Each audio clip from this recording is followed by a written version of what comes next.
વરાછા સ્પાની આડમાં ભોયરામાં ચાલતું હતું કૂટણખાનું પકડાયું છે અને સુરત શહેરના વરાછા વિસ્તારમાં પોલીસે વધુ એક કૂટણખાનું ઝડપ્યું છે.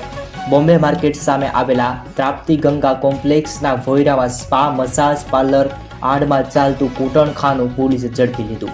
હાલમાં જે સમાચાર સામે આવ્યા, અહીંની LG1 અને નંબર 2 ની દુકાનમાં યુવતીઓ પાસે દેહ વેપાર કરાવાતા સ્પાના સંચાલક મનોજ કુમાર, બંસીધર પ્રસાદ પ્રજાપતિ અને તેની ભાગીદારી સીમા ઉર્ફે રોમા તેમજ 10 ગ્રાહકોને કુલ રૂપિયા 1,18,150ના મુદ્દામાલ સાથે ઝડપી લેવામાં આવ્યા છે.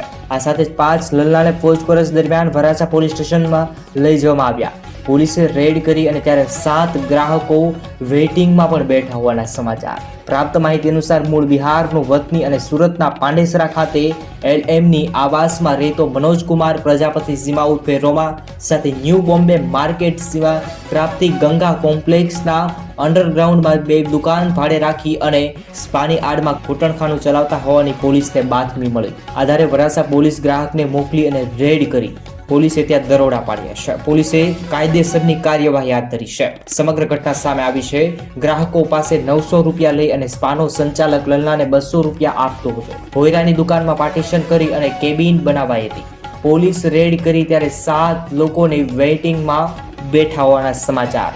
આવી રીતે દરરોજ નવા સમાચાર જોવા માટે આ YouTube ચેનલને અત્યારે જ સબસ્ક્રાઇબ કરો. ધન્યવાદ.